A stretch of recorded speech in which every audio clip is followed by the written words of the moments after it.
நமக்கு வெளிப்படுத்தி காண்பித்து கொடுத்து கொண்டு வருகிறார். இது நம்மளுடைய முயற்சியினாலேயோ நம்மளுடைய காரியத்தினாலேயோ அல்ல, இது தேவன் நமக்கு அருளி இருக்கிற கிருபை. சுவிசேஷத்தை குறித்து நாம் தொடர்ந்து தியானித்துக் கொண்டு வருகிறோம். ரோமர் பகுதியிலிருந்து தியானித்துக் கொண்டு வருகிறோம். சுவிசேஷம் அப்படின்னும் பொழுது அது நற்செய்தி அப்படின்னு நம்மளுடைய இன்றைய டிரான்ஸ்லேஷன்ல சொல்லுகிறோம், நல்ல செய்தி. ஆனா அந்த நல்ல செய்திக்குள்ளார ஒரு துர்ச்செய்தி ஒண்ணு இருக்குது அப்படின்றத அறியாமல் அது நல்ல செய்தியாக இருக்காது. இன்னைக்கு அறிவிக்கப்படக்கூடிய சோ கால்டு காஸ்பல், அதுல எந்த செய்தியுமே இல்லாமல் வேறொரு சுவிசேஷம் அறிவிக்கப்பட்டு கொண்டு வருகிறது, வேறொரு செய்தி அறிவிக்கப்பட்டு கொண்டு வருகிறது. ஆனா தேவனாகிய கர்த்தர் நமக்கோ அவருடைய அந்த கிருபை என்கிற அந்த சொல், அந்த பதம், ஏடபிள்யூ கிங் சொல்லும் பொழுது அந்த கிருபை அப்படின்ற அந்த பதம் அது அது அந்த ரட்சிப்புக்கு மாத்திரம்தான், தேவனுடைய கோபத்திலிருந்து நம்மளைய காப்பாற்றி நம்மளைய நித்தியத்துல கொண்டு வந்து சேர்க்கிற அந்த காரியங்களுக்கு மாத்திரம்தான் அது பொருத்தமானது. அந்த கிருபை வேற எந்த காரியங்களுக்கும் பொருத்தமானது அல்ல அப்படின்ற காரியங்களை நாங்க கடந்த நாட்கள்ல ஐசகங்கள் சொல்லி கேட்டோம். ஸோ அப்பேற்பட்ட கிருபை இந்த பேசேஜ்ல எவ்வளவு மகத்துவமானது அப்படின்றத பார்க்கிறோம். அவருடைய நீதி எவ்வளவு மகத்துவமானது அப்படின்றத பார்க்கிறோம். அவருடைய கோபம் எவ்வளவு பயங்கரமானது அப்படின்றத இந்த காரியங்கள்ல இருந்து பார்க்கிறோம். இந்த நாள்லயோ இந்த காரியங்களை நம்ம இன்னும் ஆழமா அறிந்து கொள்ளும்படிக்கும் பரிசுத்த ஆவியானவர் நம்மளுடைய இருதயங்களிலே கிரியை செய்து நாம தேவனிடத்துல இன்னும் அதிகமாக நெருங்கி வருவதற்கும் தேவனை நேசிக்கிறதற்கும் அவருடைய அந்த ரட்சிப்பின் சந்தோஷத்தினாலே நம்ம நிறைந்தவர்களாக அவருக்கு இந்த பூமியிலே பணிவிடை செய்வதற்கும் அவருக்கு ஊழியம் செய்வதற்கும் அந்த ஒரு மிகப்பெரிதான ஒரு பாக்கியம் நம்மளுடைய வாழ்க்கையில உண்டாவதற்கும் தொடர்ந்து நம்ம ஜெபத்தோடு கூட காத்திருப்போம். இப்பொழுதும் சுந்தர் சிங் அண்ணா, நீங்க இந்த வசனத்துக்காக நீங்க ஜெபமா.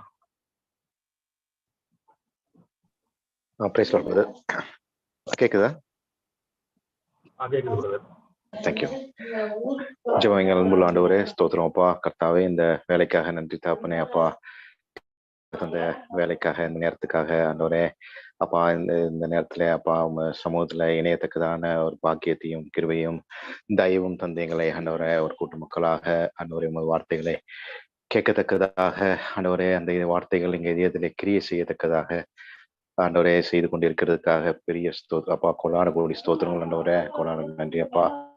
இந்த வேலையிலும் ஆண்டவரே அப்பா அவங்களுக்காக வருகிறோம் ஆண்டவரே. அந்த வார்த்தைகளை அப்பா அவருக்கு அந்த கிருபையை தந்து ஆண்டவரே அந்த ஞானத்தை தந்த ஆண்டவரே அந்த ஆவினாலே அப்பா எங்களுக்கு தருகிற அந்த வார்த்தைகளுக்காக ஸ்தோத்திரம் ஆண்டவரே, ஸ்தோத்திரம் அப்பா. ஆண்டவரே மறைபொருளான காரியங்கள் அப்பா ஆண்டவரே, புரியாத காரியங்கள் எல்லாம் ஆண்டவரே ஆவினாலே எங்களுக்கு இதயங்களில பேசத்தக்கதாக புரியத்தக்கதாக ஆண்டவரே தேவன் ஆண்டவரே அறியத்தக்கதான பாக்கியத்தை தாருமாறு ஆண்டவரே மீண்டும் ஒரு சியாகம் சமூகத்துல வேண்டுகிறோம் அப்பா. கர்த்தாவை கிருபை செய்யும் ஆண்டவரே. இந்த நேரம் முழுவதும் ஒரு பிரசன்னத்தினாலே ஆண்டவரே இந்த அப்பா இந்த கூடிய நீரே நடத்தும் ஆண்டவரே, நீரே அப்பா தயவு இருக்குமாறு இயேசுவின் நாமத்தில் வேண்டுகிற நல்ல பிதாவே. Thank you brother. கர்த்தராவே நமக்கு இந்த வசனங்களை ஆசிரியர் தருவாராக. தொடர்ந்து நம்ம வசனத்துக்காக பிரவேசிப்போம். Over to ஐசகங்கள்.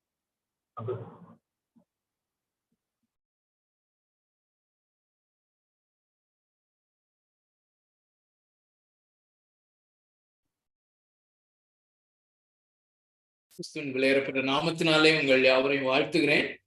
விதமாக இந்த சனிக்கிழமையிலும் நாம் ஒரு சிலராக ஜூம்ல கனெக்ட் ஆகவும் ஆண்டவருடைய வார்த்தையை தொடர்ந்து தியானிக்கத்தக்கதாகவும் தேவன் அருளி இருக்கிற இந்த மகா பெரிய கிருபைக்காக நான் ஆண்டவரை துதிக்கிறேன். நாம் தெரிந்து கொள்ளப்பட்டவர்களாக, அவரால் முன்குறிக்கப்பட்டவர்களாக, அவருடைய வார்த்தையை தியானிக்க அவருடைய கிருபையினாலே அவருடைய இரக்கத்தினாலே மாத்திரமே நாம் கூடியிருக்கிறோம். நாம் ஏற்கனவே ரிஃப்ளெக்ட் பண்ணி கொண்டிருக்கிறதின்படி அவருடைய வார்த்தையை தியானிக்கும்படியாக அவரே நமக்கு கிருபை அருளி கொண்டிருக்கிறார். ஸோ இந்த நாளிலும் தொடர்ந்து ரோமருக்கு எழுதின நிருபம் 3வது அதிகாரத்தினுடைய அந்த 21 முதல் 26 வரை உள்ள வசனங்களை அதைத்தான் நாம் தொடர்ந்து 2-3 வாரங்களாக நாம் கற்றுக்கொண்டு வருகிறோம். இந்த நாளிலும் பரிசுத்த ஆவியானவர் நமக்கு உதவி செய்யத்தக்கதாக ஜெபத்தோடு கூட அந்த பகுதிக்கு நாம் செல்லலாம். ரோமருக்கு எழுதின நிருபம் 3வது அதிகாரம் 21 முதல் 26 நான் உங்களுக்காக வாசிக்கிறேன். நீங்கள் உங்கள் வேதாகமத்திலே தெளிவாக பின்பற்றுங்கள். இப்படி இருக்க நியாயப்பிரமாணம் இல்லாமல் தேவ நீதி வெளியாக்கப்பட்டிருக்கிறது. அதை குறித்து நியாயப்பிரமாணமும் தீர்க்க தரிசனங்களும் சாட்சியிடுகிறது. அது இயேசு கிறிஸ்துவை பற்றும் விசுவாசத்தினாலே பலிக்கும் தேவ நீதியே. விசுவாசிக்கிற எவர்களுக்குள்ளும் எவர்கள் மேலும் அது பலிக்கும். வித்தியாசமே இல்லை. எல்லாரும் பாவம் செய்து தேவ மகிமையற்றவர்களாகி இலவசமாய் அவருடைய கிருபையினாலே கிறிஸ்து இயேசுவில் உள்ள மீட்பை கொண்டு நீதிமான்கள் ஆக்கப்படுகிறார்கள். தேவன் பொறுமையாயிருந்த முற்காலத்தில் நடந்த பாவங்களை தாம் பொறுத்து கொண்டதை குறித்து தம்முடைய நீதியை காண்பிக்கும் பொருட்டாகவும் தாம் நீதி உள்ளவரும் இயேசுவினிடத்தில் விசுவாசமாய் இருக்கிறவனை நீதிமான் ஆக்குகிறவருமாய் விளங்கும்படி இக்காலத்திலே தமது நீதியை காண்பிக்கும் பொருட்டாகவும் கிறிஸ்து இயேசுவினுடைய இரத்தத்தை பற்றும் விசுவாசத்தினாலே பலிக்கும் கிருபாதார பலியாக அவரையே ஏற்படுத்தினார்.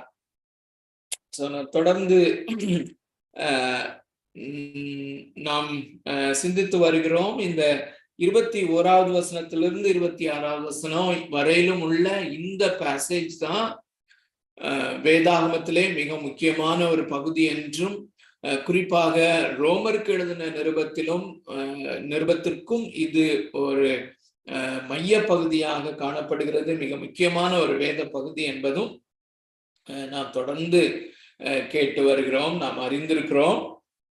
அருமையானவர்களே, இந்த 21வது வசனம் தொடங்கி தொடர்ந்து 4வது அதிகாரம், 5வது அதிகாரம், 6வது அதிகாரம், 7வது அதிகாரம் வரையிலும் இந்த சுவிசேஷம்.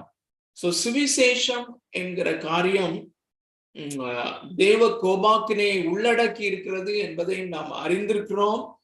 தம்பி ஜாஷுவா ரிஃப்ளெக்ட் பண்ணது போல இந்த ஒரு சுவிசேஷம் என்று சொல்லக்கூடிய அந்த நற்செய்தி ஒன்று நமக்கு இருக்குமானால் அது ஒரு துர்ச்செய்தியும் இருக்க வேண்டும். எதிலிருந்து தேவன் நம்மை ரட்சித்தார், எதிலிருந்து நம்மை மீட்டு கொண்டார் என்றால் தேவனிடத்திலிருந்து நம்மை மீட்டுக் கொண்டார். தேவனிடத்திலிருந்து நம்மை மீட்டுக் கொண்டார். அல்லது தேவனுடைய உக்கிர கோபாக்கினையிலிருந்து நம்மை மீட்டுக் கொண்டார். தேவனுடைய அந்த நித்திய அக்னியிலிருந்து, நித்திய கோபாக்கினையிலிருந்து நம்மை மீட்டு கொண்டார்.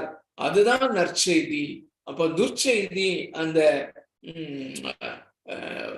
உக்கிர கோபாக்கினை, தேவனுடைய உக்கிர கோபாக்கினை மனிதனுடைய அவல நிலை நிமித்தமாய், பாவத்தின் நிலைமை நிமித்தமாய் என்பதை நாம் அறிந்திருக்கிறோம். அப்படி அந்த சுவிசேஷம் 1வது அதிகாரம், ரோமர் 1வது அதிகாரம் 18வது வசனம் தொடங்கி அந்த 3வது அதிகாரம் 20வது வசனம் வரையிலும் அந்த துர்ச்செய்தி, அதை குறித்து நாம் படிக்கிறோம் என்பதை நாம் அறிந்திருக்கிறோம். இப்போ அந்த துர்ச்செய்தியை தனியாக்கி விட்டோம். ஆனால் அந்த துர்ச்செய்தியை நாம் கடந்து வருவோமானால் நற்செய்தி என்பது சுவிசேஷம் மாத்திரம். சுவிசேஷம் என்கிற காரியம் இந்த 21வது வசனத்திலிருந்து, 3வது அதிகாரம் 21வது வசனத்திலிருந்து தான் ஆரம்பிக்கிறது. தொடர்ந்து 4வது அதிகாரம், 5வது அதிகாரம், 6, 7 முழுமையாக இந்த சுவிசேஷத்தினாலே நிரம்பி இருக்கிறது. ஆகையினாலே கர்த்தருக்கு சித்தமானால் வருகிற நாட்களிலே நாம் கொஞ்சம் கொஞ்சமாக இந்த சுவிசேஷத்தின் வெவ்வேறு பாகங்களை, அந்த சுவிசேஷத்தினுடைய மேன்மையை, அந்த சுவிசேஷத்தின் மகிமையை நாம் காண பரிசுத்த ஆவியானவர் நமக்கு உதவி செய்வாராக. காண தேவன் நமக்கு அருளி இருக்கிற இந்த இவ்வளவு பெரிதான ரட்சிப்பு என்று எபிரேயருக்கு எழுதின நிருபத்திலே நாம் வாசிக்கிற நம்முடைய ரட்சிப்பு, நான் பெற்று நீங்களும் நானும் பெற்று அனுபவிக்கிற இந்த ரட்சிப்பு இவ்வளவு பெரிதான ரட்சிப்பு என்று சொல்லி, இவ்வளவு பெரிதான ரட்சிப்பை நமக்கு அருளி இருக்கிற இவ்வளவு பெரிதான தேவன் என்று நாம் அவரை ஆராதிக்கும் ஆராதனையிலே வளர்ந்து கொண்டிருக்கிறவர்களாக, ஜான் பைப்பர் அடிக்கடி சொல்லுகிறபடி அந்த white heart worship, white heart worship, அனலுள்ள ஒரு ஆராதனையை செலுத்துகிறவர்களாக தேவன் நம்மை மாற்றிக்கொண்டே இருக்க, அல்லது தேவன் மேலே, கிறிஸ்துவின் மேலே நாம் கொண்டிருக்கிற அந்த அன்பு அனல் கொண்டதாக, மிகவும் அதிகமாய் அனல் விடத்தக்கதாக தேவன் நமக்கு கிருபை செய்வாராக. இந்த நாளிலும் அப்படிப்பட்ட அனலோடு அவரை ஆராதித்தவர்களாக, அந்த ஒயிட் ஹார்ட் வர்ஷிப் பண்ணினவர்களாக, இந்த வசனத்தை கேட்கும் போதே பரிசுத்த ஆவியானவர் நமக்குள்ளே அந்த தேங்க்ஃபுல்னஸ், அந்த கிரேட்ஃபுல்னஸ், அந்த அனலுள்ள ஒரு இருதயத்தை தேவன் தரத்தக்கதாக, அனலுள்ள அந்த ஆராதனையோடு முடிக்கத்தக்கதாக, அனலுள்ள ஆராதனையை தொடர்ந்து நாம் இந்த வாரம் முழுவதும் செலுத்தி கொண்டிருக்கத்தக்கதாக தேவனாகிய கர்த்தர் நமக்கு கிருபை பாராட்டுவாராக, உதவி செய்வாராக. அருமையான தேவனுடைய பிள்ளைகளே, இந்த தேவ நீதி அல்லது நீதிமான் ஆக்கப்படுதல் என்பதுதான் இதற்கு கொடுக்கப்பட்டிருக்கிற தலைப்பு. அல்லது இந்த வேத பகுதியிலே நீதிமான் ஆக்கப்படுதல் அல்லது நீதிமானாக பிரகடனப்படுத்தப்படுதல் என்கிற அந்த பதத்தினுடைய அர்த்தத்தை தான் நாம் தொடர்ந்து கற்றுக்கொண்டிருக்கிறோம். ஏனென்றால் இந்த டேர்ம், இந்த நீதிமானாக்கப்படுதல் என்கிற டேர்ம், அதுதான் தமிழ் வேதாகமத்திலே பயன்படுத்தப்பட்டிருக்கிறது. ஆனால் நாம் ஏற்கனவே நாம் சொல்லிக் கொண்டிருக்கிறபடி நீதிமானாக பிரகடனப்படுத்தப்படுதல் என்கிற இந்த காரியம், நீதிமானாக்கப்படுதல் என்று நாம் சொல்லி அதை சரியாக புரிந்து கொண்டாலும் சரி, அல்லது நீதிமானாக பிரகடனப்படுத்தல் என்பதை நாம் கூறினாலும் சரி, அந்த ரெண்டு வார்த்தையுமே, அல்லது அந்த வார்த்தை அல்லது அந்த டேர்ம், அது வேதாகமத்தினுடைய term, it is a biblical term, அல்லது பரலோக பாஷை அல்லது கிறிஸ்தவர்களினுடைய ஒரு ஸ்பெஷலான ஒரு பாஷையா இருக்கிறபடினாலே, செக்குலர் வேர்ல்ட்ல ஜெனரலாக பயன்படுத்தப்படாமல் இருக்கிறபடினாலே, நாம் இந்த வார்த்தையை, இந்த டேர்மை சரியாக புரிந்து கொள்ள வேண்டியது அவசியம். அப்படி அந்த டேர்மை, அந்த பதத்தினுடைய அர்த்தத்தை நாம் சரியாக புரிந்து கொள்ளும் போது, அந்த புரிந்து கொள்ளுகிற அந்த கான்டெக்ட்ல நாம் இந்த சத்தியத்தையும் கொஞ்சம் தெளிவாக நாம் கற்றுக்கொள்ள வாய்ப்பு இருக்கிறது. அந்த முறையிலே நாம் அப்படி தொடர்ந்து கடந்த 2 வாரமாக நாம் செய்து கொண்டிருக்கிறோம். இந்த நாளிலும் நாம் அதைத்தான் நாம் செய்ய போகிறோம். 21வது வசனத்தை நான் திரும்பவுமாக வாசிக்கிறேன். இப்படி இருக்க நியாயப்பிரமாணம் இல்லாமல் தேவ நீதி வெளியாக்கப்பட்டிருக்கிறது, அதை குறித்து நியாயப்பிரமாணமும் தீர்க்க தரிசனங்களும் சாட்சியிடுகிறது. அருமையான தேவனுடைய பிள்ளைகளே, இந்த 3வது அதிகாரம் 20வது வசனம் வரையிலும் 1வது அதிகாரம் தொடங்கி நாம் தியானித்துக் கொண்டு வரும்போது, குறிப்பாக 1வது அதிகாரம் 18 இருந்து தொடர்ந்து நாம் தியானித்துக் கொண்டு வரும்போது, கொஞ்சம் கொஞ்சமாக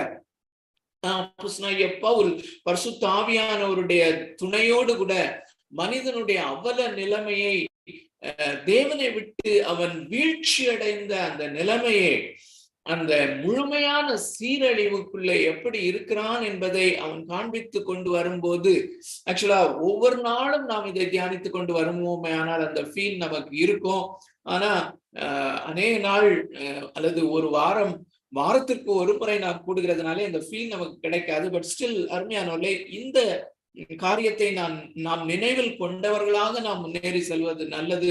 நாம் எப்படிப்பட்ட நிலைமையிலே நம்மை கொண்டு வந்து அவர் நிறுத்துகிறார் என்றால், அப்போஸ்தலனாகிய பவுல் நிறுத்துகிறார் என்றால், அல்லது பரிசுத்த ஆவியானவர் நம்மை எந்த நிலைமையிலே கொண்டு வந்து நிறுத்துகிறார் என்றால், அதாவது 3வது அதிகாரம் 20வது வசனத்திலே வரும்போது நம்மை எந்த நிலைமையிலே நிறுத்துகிறார் என்றால், நாம் எந்த நிலைமையிலே காணப்படுகிறோம் என்றால், அல்லது நாம் எந்த நிலைமையிலே ரட்சிக்கப்படுவதற்கு முன்பதாக காணப்பட்டோம் என்றால், இந்த சர்வலோகத்தின் நியாயாதிபதியாகிய தேவனாகிய கர்த்தர், படைத்த கடவுள், அவர் அந்த நியாய சிங்காசனத்திலே வீற்றிருக்கிறார். அவருக்கு முன்பதாக நிற்க பலனற்றவர்களாக, அவருடைய முகத்திற்கு நேராக பார்க்க இயலாதவர்களாக, முகங்குப்பர விழுந்தவர்களாக நாம் இருக்கிறோம் அல்லது இருந்தோம். அப்படிப்பட்ட நிலைமையிலே மனிதனை கொண்டு வந்து நிறுத்துகிறார். அந்த கடைசி அவனுடைய அந்த பரிதாபமான நிலைமைக்கு கடைசி அந்த காரணம், நியாயப்பிரமாணத்தினாலே அவனுக்கு எந்த விதமான பிரயோஜனம் இல்லை. மாறாக நியாயப்பிரமாணம் அவனுக்கு மரணத்தை கொடுக்கிறது என்பதுதான். ஒரு வசனத்தை வாசிக்கலாம். 4வது அதிகாரத்தினுடைய 15வது வசனம். 4வது அதிகாரம் 15வது வசனம். மேலும் நியாயப்பிரமாணம் கோபாக்கினையை உண்டாக்குகிறது, நியாயப்பிரமாணம் இல்லாவிட்டால் மீறுதலும் இல்லை. அருமையான தேவனுடைய பிள்ளைகளே, நாம் அறிந்திருக்கிறோம், இந்த நியாயப்பிரமாணம் தேவனுடைய பரிசுத்தத்தை நமக்கு காண்பிக்கிறது. தேவன் எவ்வளவாய் பரிசுத்தர், தேவன் எவ்வளவாய் நீதிபரர் என்பதை காண்பிக்கிறது. தேவன் எவ்வளவாய் பரிசுத்தர், தேவன் எவ்வளவாய் நீதிபரர் என்பதை காண்பிக்கிற அந்த நியாயப்பிரமாணம் எப்படி கோபாக்கினையை உண்டாக்குறது என்று எழுதியிருக்கிறார். அருமையான தேவனுடைய பிள்ளைகளை, இதை குறித்து நாம் விவரமாய் பார்த்திருக்கிறோம். இன்னும் நாம பார்ப்போம். இது ஜீவனை அருளுவதற்கு பதிலாக இது கோபாக்கினையை பெருக்குகிறது. அது மாத்திரமல்ல, மனிதனுடைய பாவத்தை இன்னும் அதிகமாக பெருக்குகிறது என்பதை நாம் அறிந்திருக்கிறோம். அருமையானவர்களே, ஆகையினாலே எந்த விதமான ஒரு நம்பிக்கையும் இல்லாதவனாக முகங்குப்புற மனிதன் கிடக்கிறான். அப்படி இருக்கும்போது 21வது வசனம் ஒரு பெரிய நீரூற்றாக, ஒரு மனிதன் தாகத்தினாலே நாவரண்டு அவனுடைய விழிகளெல்லாம் பிதுங்கி வெளியே வந்து உதடுகளெல்லாம் கருப்பாகி தண்ணீர், ஒரு சொட்டு தண்ணீர் கிடைக்காதா என்று ஏங்குகிற அந்த நிலைமையிலே முற்றிலுமாக மூர்ச்சை அடைந்தது மாத்திரமல்ல, அந்த மூர்ச்சை அடைந்த நிலைமையிலே இன்னும் கொஞ்ச நேரம் போனால் அவன் செத்து மடிந்து விடுவான் என்கிற நிலைமை. ஆனால் ஆவிக்குரிய நிலைமையிலே மரித்தவர்களாக இருக்கிறோம் என்று நாம் அறிந்திருக்கிறோம். சோ அப்படிப்பட்ட மூர்ச்சை அடைந்த நிலைமையிலே மனிதன் கிடக்கிறான். அப்போ ஒரு பெரிய ஜீவ நீரூற்று அங்கே திறக்கிறது. அருமையான தேவனுடைய பிள்ளைகளே, அந்த வனாந்திரத்திலே ஆகார் அந்த தன்னுடைய பிள்ளையை இஸ்மவேலை அவன் சாகிறதை நான் காண மாட்டேன், நான் பார்க்க மாட்டேன், நான் பார்க்க முடியாது என்று சொல்லி அப்படி அவன் தண்ணீர் தாகத்தினாலே சாகிற நிலைமையிலே துடிதுடித்து கொண்டு கிடக்கும் போது, பிள்ளை சாகிறத நான் பார்க்க முடியாதுன்னு சொல்லி அவள் தூரமாய் சென்று தேம்பி தேம்பி அழுது கொண்டிருக்கும் போது அந்த இடத்துல அவளுடைய கண்களை திறந்து அந்த நீரூற்றை காண்பிப்பது போல அந்த நீரூற்று அந்த பிள்ளைக்கு ஒரு ஜீவ நீரூற்றாக வந்தது போல, அருமையான தேவனுடைய பிள்ளைகளை இந்த மாலை வேளையிலே இந்த 21வது வசனம் அப்படிதான் நமக்கு வருகிறது, அப்படித்தான் நமக்கு வந்தது. நாம் பிறப்பிக்கப்பட்ட நிலைமை அப்படித்தான், அல்லது நாம் மறுபடியும் பிறந்த நிலைமை, நாம் மறுபடியும் பிறந்த போது அதுதான் நடந்தது என்பதை நாம் நினைக்கும் போது, ஆண்டவரே என்னை மறுபடியும் ஜனிப்பித்தீரே, இந்த மகா பெரிய இந்த நற்செய்திக்காக உமக்கு நன்றி செலுத்துகிறேன் என்று சொல்ல முடியும். அப்படிப்பட்ட ஒரு நீரூற்றாக இது வருகிறது. அருமையான தேவனுடைய பிள்ளைகளே, சோ நான் கடந்த வாரத்திலையும் அதற்கு முந்தின வாரத்திலையும் நாம ரிப்பீட் பண்ணின ஒரு காரியம், what God demands, he provides. தேவன் மனிதனிலே எதை எதிர்பார்க்கிறாரோ அதை அவரே கொடுக்கிறார். சோ இப்படிப்பட்ட நிலைமையிலே அவன் முகம் குப்புற விழுந்து கிடக்கும் போது, ஒரு அந்த நியாயப்பிரமாணத்தின் மூலமாக நீதி கிடைக்காமல் இருக்கும் போது, அல்லது இன்னொரு விதத்திலே சொன்னால் accessibility to God, தேவனை அண்டி சேருதல் அல்லது தேவனிடத்திலே இப்படி முகங்குப்புற விழுந்து கிடக்கிற மனிதன் எழுந்து நிமிர்ந்து நின்று அவரோடு கூட பேசக்கூடியவனாக, அவரோடு கூட தொடர்பு கொள்ளக்கூடியவனாக மாத்திரமல்ல, அவரை அப்பா என்று கூப்பிடத்தக்க. Isn't it amazing? So அப்படி ஒரு பகையாளியாக, தேவனுக்கு விரோதியாக,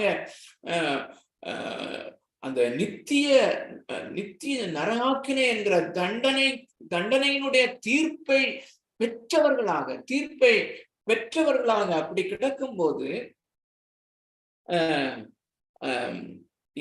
அந்த தேவனுக்கு முன்பதாக எழுந்து நின்று அவரை அப்பா பிதாவே என்று கூப்பிடத்தக்கதான ஒரு ஒரு ஒரு தைரியத்தை அது கொடுக்கிறது. ஸோ accessibility அல்லது acceptability, அவரிடத்திலே நாம் அங்கீகரிக்கப்பட்டவர்களாக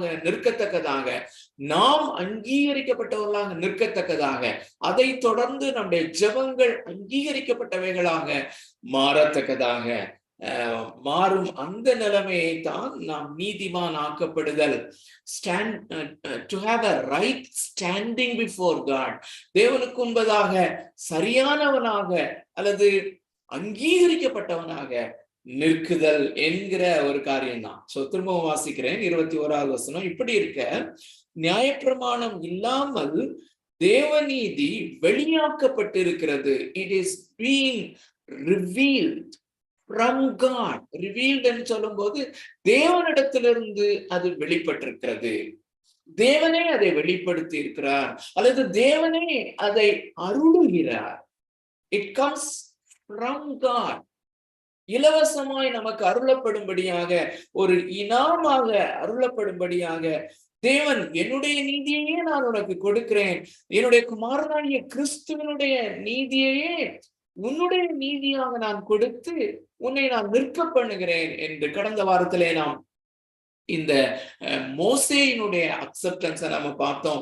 மோசே தேவனிடத்திலே அண்டி சேரும்படியாகவும் அவருடைய மகிமையை தத்ரூபமாக தரிசிக்க வேண்டும் என்றும் அவன் வாஞ்சித்த போது, அவன் அதற்காக ஜெபித்த போது, இது இயலாத காரியம், முடியாத காரியம், என்னை ஒருவன் பார்ப்பானே ஆனால் அவன் சரீர பிரகாரமாக பொசுங்கி போவது மாத்திரமல்ல, அவன் மரித்து அதற்கு பின்பு ஜீவன் அடையும் போது அது நித்தியமான அந்த ஜீவனுக்குள் பிரவேசிக்க முடியாதபடி நித்தியமான அந்த நரகத்திலே அல்லது நித்தியமான மரணத்திற்கு தான் அவன் செல்ல வேண்டும், அப்படித்தான் இருக்க வேண்டும்.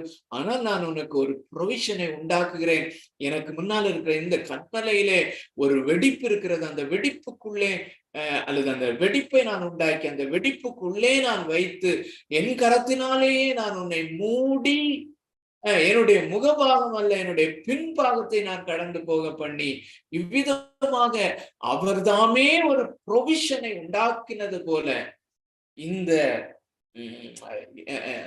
தேவனை அடையும்படியாக புதிய ஏற்பாட்டிலே விசுவாசிகளாகிய நமக்கு தேவன் ஏற்படுத்தி இருக்கிற இந்த தேவ நீதிதான், இந்த இலவசமாக கொடுக்கிற அந்த நீதி நிமித்தமாய் நமக்கு உண்டாகிற அந்த அக்செப்டபிலிட்டி அல்லது அக்சசிபிலிட்டி, அதைத்தான் தேவ நீதி என்று சொல்லுகிறோம். சோ இதை புரிந்து கொள்ளும்படியாக அந்த நன்றாக கவனித்துக் கொள்ளுங்கள்.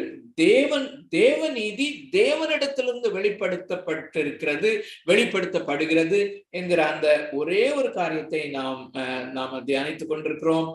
கர்த்தருக்கு சித்தமானால் ஒருவேளை முடிகிற நேரத்திலே அந்த 21வது வசனத்தினுடைய அந்த 2வது பகுதி, அதை குறித்து நியாயப்பிரமாணமும் தீர்க்க தரிசனங்களும் சாட்சியிடுகிறது என்பதையும் நாம பார்ப்போம். அப்படி இல்லைன்னா அதை தொடர்ந்து மற்ற காரியங்களை நான் ஏற்கனவே சொன்னபடி scripture alone, faith alone, Christ alone, grace alone, for the glory of God alone என்கிற இந்த சீர்திருத்தத்தினுடைய ஸ்லோகம் என்று சொல்லப்படுகிற அந்த காரியத்திலே அடங்கி இருக்கிற எல்லா சத்தியங்களும் இதற்குள்ளே வருகிறது என்பதை நாம் பார்த்து கொண்டு வருகிறோம். சோ இந்த நாளிலே தேவனே அதை வெளிப்படுத்தி இருக்கிறார் அல்லது தேவன் தம்முடைய நீதியை நமக்கு இலவசமாய் அருளி நம்மை அவருடைய சமூகத்திலே அங்கீகரிக்கப்பட்டவர்களாய் மாற்றுகிறார்.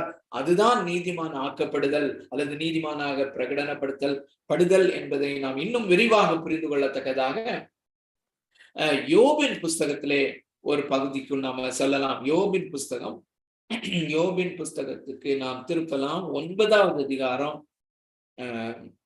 யோபு 9வது அதிகாரத்திலே அநேக வசனங்களை நம்ம படிப்போம்.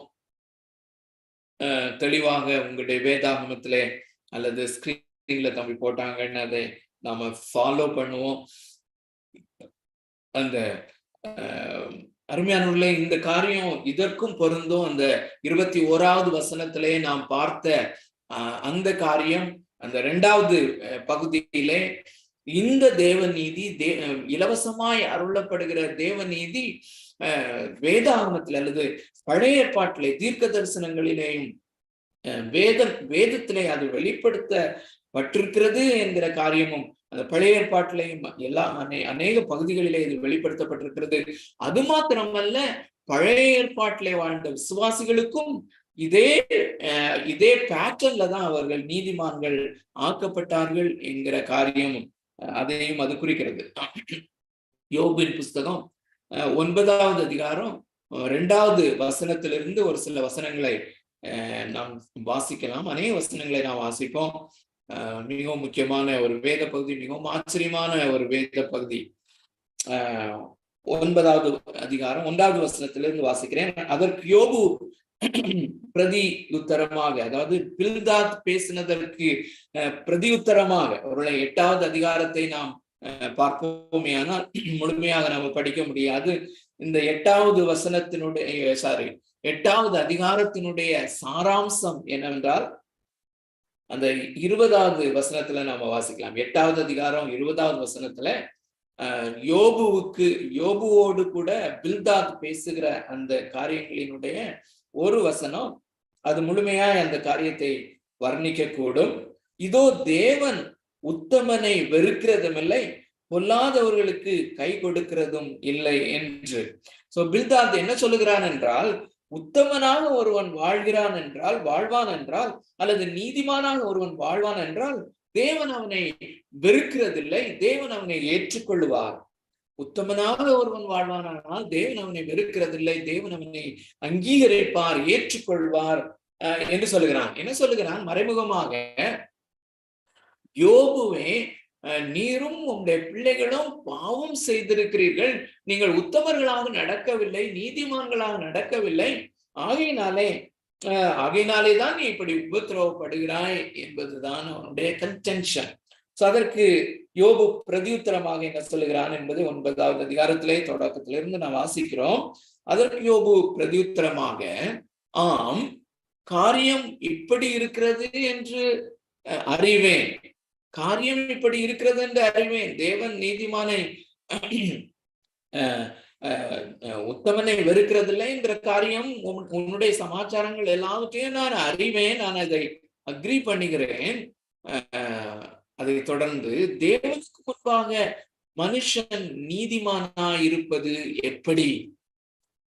அருமையான தேவனுடைய பிள்ளைகளே, இந்த ஒரு பெரிய ஆதங்கத்தோடு தான் அவன் ஆரம்பிக்கிறான். அல்லது யோபுவின் புஸ்தகத்திலே இது ஒரு பெரிய ஒரு கேள்வியாக இருக்கிறது. அதை அப்படியே நாம் வைத்துக்கொண்டு இதற்கு முன்பதாக 2 வாரங்களுக்கு முன்பதாக யோபுவின் புஸ்தகத்திலேயே 25வது அதிகாரத்தை நம்ம வாசித்தோம். 25வது வசனத்திலையும் இதே காரியத்தை நம்ம வாசித்தோம். 25வது அதிகாரத்துல அதே பில்தாத் தான் அது சொல்றாங்க. 4வது வசனத்துல, இப்படி இருக்க மனுஷன் தேவனுக்கு முன்பாக நீதிமானாயிருப்பது எப்படி? ஸ்திரீனிடத்தில் பிறந்தவன் சுத்தமாயிருப்பது எப்படி? சந்திரனை அண்ணாந்து பாரும், அதுவும் பிரகாசியாமல் இருக்கிறது. நட்சத்திரங்களும் அவர் பார்வைக்கு சுத்தமானவைகள் அல்ல. புழுவாய் இருக்கிற மனிதனும் பூச்சியாயிருக்கிற மனுபுத்திரனும் எம்மாத்திரம். சோ இங்கேயும் அவன் அந்த கேள்வியை பகிரங்கமாக எழுப்புகிறான். மனிதன் தேவனுக்கு முன்பதாக நீதிமானாய் இருப்பது எப்படி? தேவனுக்கு முன்பதாக சரியானவனாக. ஆங்கிலத்துல இந்த ஸ்கிரீன்ல நான் பார்க்கிறேன். Amazing. How then can man be righteous before God? So சில டிரான்ஸ்லேஷன்ல how then can man be right before God. தேவனுக்கு முன்பதாக அவன் சரியானவனாக எப்படி இருக்க முடியும் என்கிற கேள்வியை எழுப்புகிறான். தொடர்ந்து நான் ஒரு சில வசனங்களை வேகமாக வாசித்துக் கொண்டு போகிறேன். 3வது வசனம் தொடங்கி இந்த தேவனை குறித்து ஏன் தேவனுக்கு முன்பதாக மனிதன் நீதிமானா இருப்பது எப்படி என்று ஏன் கேள்வி எழுப்புகிறார் என்றால், தேவன் எப்படிப்பட்டவர் என்பதை தொடர்ந்து அவர் எழுதி கொண்டு போகிறார், சொல்லிக் கொண்டு போகிறார். தேவனுடைய பிள்ளைகளே, தேவன் யார் என்பதை நாம் அறிந்து கொள்ள வேண்டியது மிகவும் மிகவும் முக்கியமான ஒரு காரியம். அருமையான தேவனுடைய பிள்ளைகளே, இந்த நாட்களிலே நான் The Attributes of God என்கிற ஒரு புஸ்தகத்தை, A.W. பிங்க் எழுதுகிற புஸ்தகத்தை 2வது முறையாக நான் வாசித்துக் கொண்டிருக்கிறேன். அமேசிங்காக அதிலே அநேக வசனங்கள் இந்த யோபின் புஸ்தகத்திலிருந்து அவர் எடுக்கிறார். சோ யோபின் புஸ்தகத்திலே இந்த தேவனை குறித்த அந்த இன்ஸ்பயர்ட் வேர்ட் ஆஃப் காட்ல தேவனை குறித்த அநேக காரியங்களை நாம் அறிந்து கொள்கிறோம். அருமையானவர்களை, நாம் அறிந்திருக்கிறோம். யோவான் 17:3 ஒன்றான மெய்தேவனாகிய உம்மை அறிவது, நீர் அனுப்பினவராகிய கிறிஸ்துவை அறிவதே நித்திய ஜீவன். அறிவது என்று சொல்லும் போது நாம் அறிந்திருக்கிறோம், மனதளவிலே அறிகிற அறிவு அல்ல, இருதயத்திலே உண்டாகிற அறிவு, அல்லது கணவன் மனைவி அறிகிறதும் மனைவி கணவனை அறிகிறதுமான கணவன் மனைவிக்குள்ள அந்த உறவு, இன்டிமசி, அது இருதயத்திலே உள்ளதாக இருக்கிறது. ஆனால் அது மனதிலே தொடங்குகிறது. மனதிலே நாம் புரிந்து கொள்ளுகிறோம், அறிந்து கொள்ளுகிறோம். நம்முடைய மூளையிலே அதை அறிந்து கொள்ளுகிறோம், அது இருதயத்துக்கு செல்கிறது. அது பிராக்டிக்கலான ஒரு அறிவாக அது ஆகிறது. இந்த 3வது வசனம் தொடங்கி அவர் தேவனை குறித்து சொல்கிற காரியங்கள், ஆகையினாலே இந்த தேவனுக்கு முன்பதாக ஒருவன் நீதிமானாக ஆக நிற்பது எப்படி என்று சொல்லுகிறார். வாசிக்கிறேன் 3வது வசனம் தொடங்கி, அவர் அவனோட வழக்காட சித்தமாயிருந்தால் 1000ல் 1 அவருக்கு உத்தரவு சொல்ல மாட்டேனே. அவர் இருதயத்தில் ஞானமுள்ளவர், பலத்தில் பராக்கிரமம் உள்ளவர். அவருக்கு விரோதமாக தன்னை கடினப்படுத்தி வாழ்ந்தவன் யார்? அவர் பர்வதங்களை சடிதியாய் பேர்க்கிறார், பெரிய பெரிய பர்வதங்களை அவர் சடிதியாய் பேர்க்கிறார், பெரிய பூமி அதிர்ச்சிகளை உண்டாக்குகிறார் என்று அர்த்தம். நம்முடைய கோபத்தில் அவைகளை புரட்டி போடுகிறார். பூமியின் தூண்கள் அதிரத்தக்கதாய் அதை அதன் ஸ்தானத்தினின்று அசைய பண்ணுகிறார். நாம் அறிந்திருக்கிறோம், வெளிப்படுத்தின விசேஷம் 20 அல்லது பூமியினுடைய அந்த இறுதி நாட்களிலே இப்படிப்பட்ட காரியங்கள் மிகவும் தத்ரூபமாய் நடக்கும் என்று. சோ இப்படிப்பட்ட காரியங்களை செய்கிறவர். 7வது வசனம், அவர் சூரியனுக்கு கட்டளையிட அது உதிக்காதிருக்கும். அவர் நட்சத்திரங்களை மறைத்து போடுகிறார். அவர் ஒருவரே வானங்களை விரித்து சமுத்திர அலைகளின் மேல் நடக்கிறவர். அவர் துருவ சக்கர நட்சத்திரங்களையும் மிருக சிரீஷத்தையும் அருமீன்களையும் தட்சண மண்டலங்களையும் உண்டாக்கினவர். ஆராய்ந்து முடியாத பெரிய காரியங்களையும் எண்ணி முடியாத அதிசயங்களையும் அவர் செய்கிறார்.